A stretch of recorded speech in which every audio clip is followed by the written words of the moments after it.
Billy Lynn's Long Halftime Walk is a novel by Ben Fountain, released in 2012.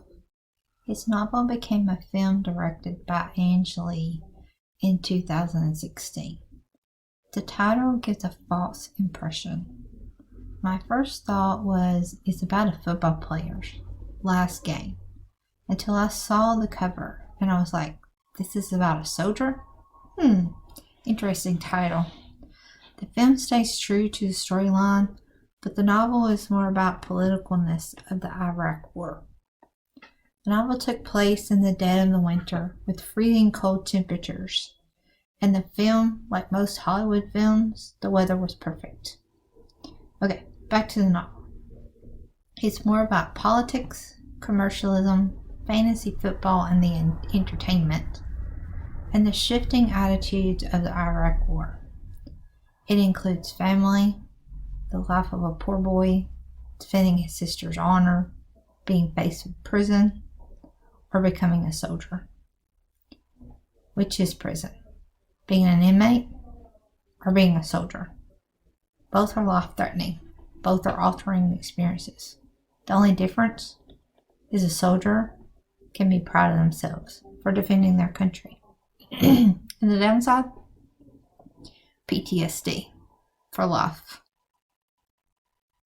There's so much to discuss or pick apart in the film and the novel. What caught my attention in the film was Billy's flashbacks of the war and whether it was a conversation or an actual battle. He has some post-traumatic stress disorder, better known as PTSD, that is triggered by loud sounds, which makes him frozen until he can snap out of the flashbacks. Certain sights, certain places, and situations play a big part in triggering his PTSD. If I had to pick a scene that would have triggered his PTSD the most, I would have picked the halftime show. It did affect Billy, but it wasn't the big commercialized extravaganza that triggered his worst memory of the war. It was the roadies fight after the game. The one-on-one combat triggered the physical fight for his life with the terrorist and Sergeant Shroom's death. All the reason for the special victory tour for the Bravos, right?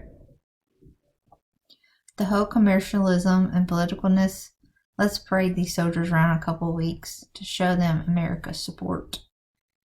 Them and to show the American government recognizes these men for putting their life on the line, and we support them.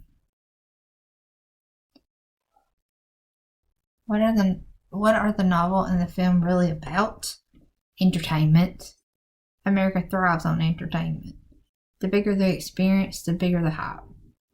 The more Americans get involved. Example, all the Dallas Cowboy paraphernalia in the paraphernalia store, it costs hundreds of dollars and people pay that price because they're big fans. On a toaster, on something as simple as a keychain, the jacket. Would a person pay $600 for a jacket that had a soldier's name or his face on it? Well, we know the answer. The story of the novel and the film are about Billy Lynn, who receives a Silver Star for his bravery, and his Bravo company being paraded around Texas in luxury, Hummers, all the beer they can drink, being part of the Cowboys Thanksgiving Day game, a Hollywood producer, working on a movie contract for their story, a press conference with questions about their feelings, and like, are you sleeping good now that you're at home? Does a soldier ever sleep good? Photos with the cheerleaders and the owner of the Cowboys, getting to be part of the halftime show on stage with Destiny's Child, meeting Beyonce. What more can a soldier ask for? One of the biggest celebrated holidays and the most watched football game of the most popular NFL team. The list goes on. While people express their gratitude to these soldiers, several want to know what it's like to be a soldier.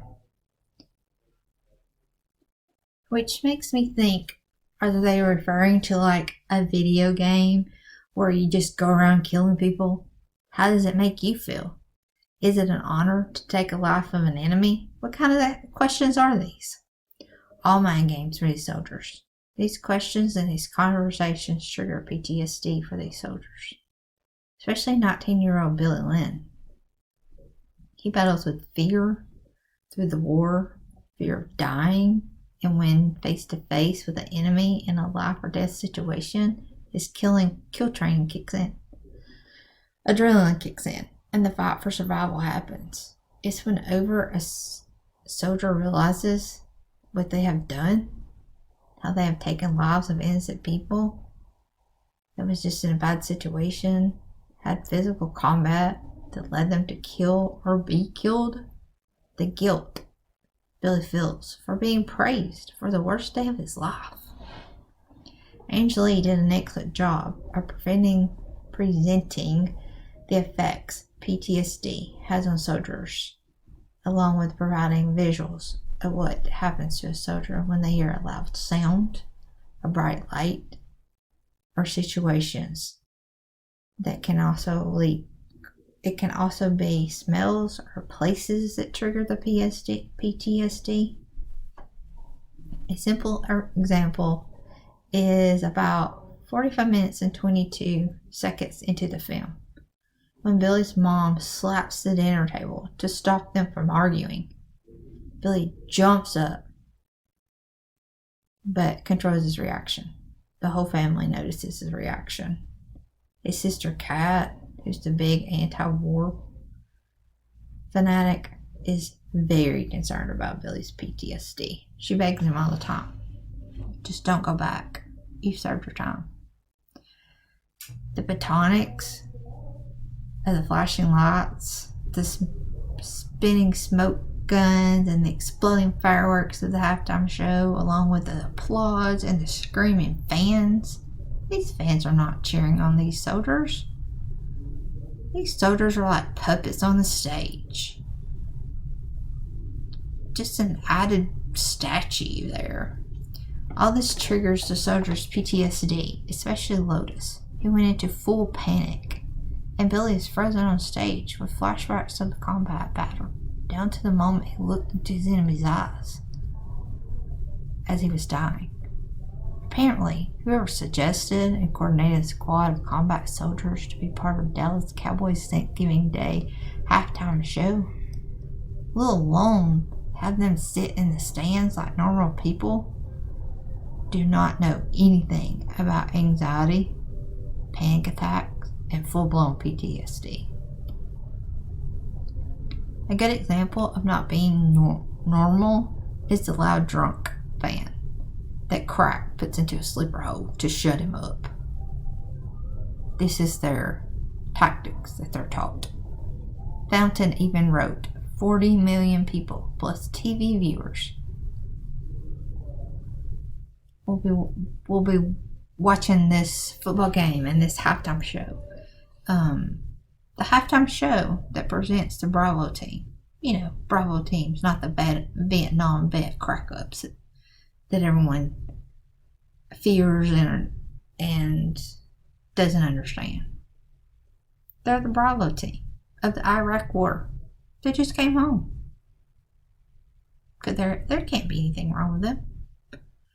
I can think of a few tactics for the people involved in parading these soldiers around like a dog and pony show that could teach them all about PTSD.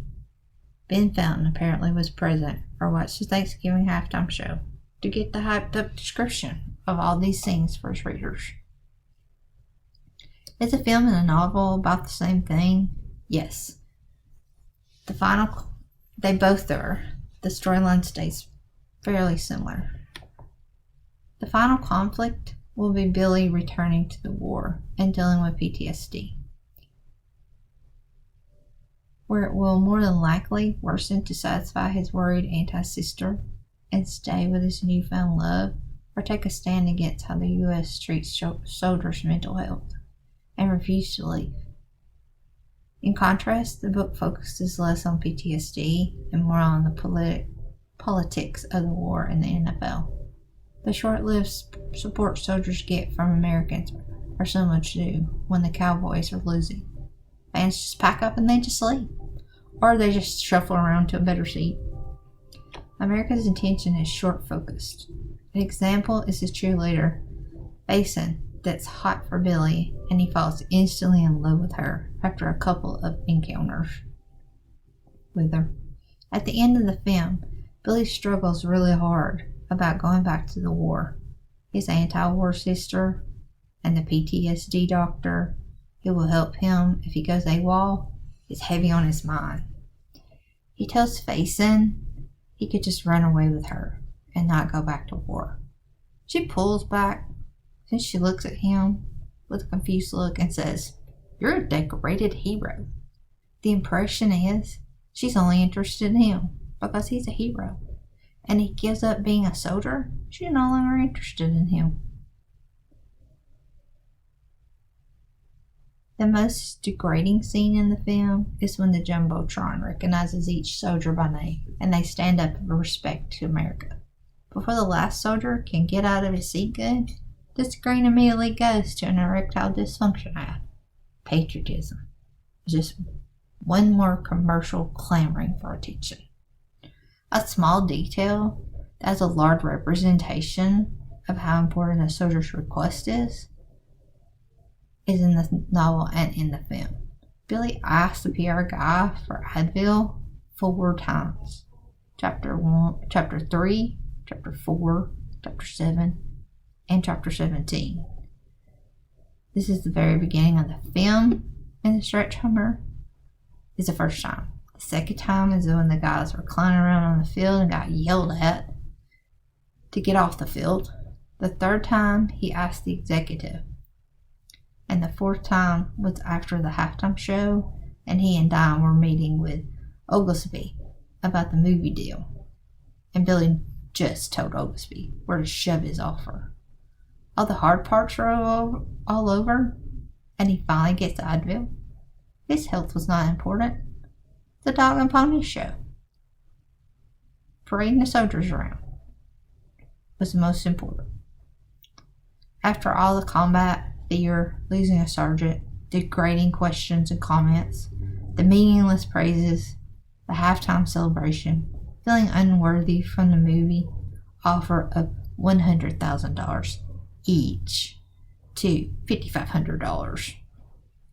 The battle with PTSD and leaving their loved ones behind, each one of these soldiers said they would join the army all over again. One of the ironies of this movie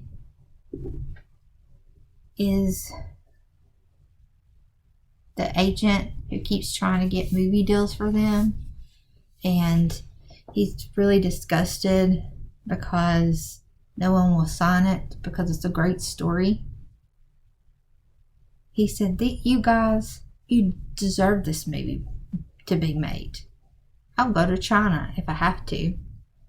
And the irony of it is this story had to be made by a director from Taiwan, the famous Ang Lee.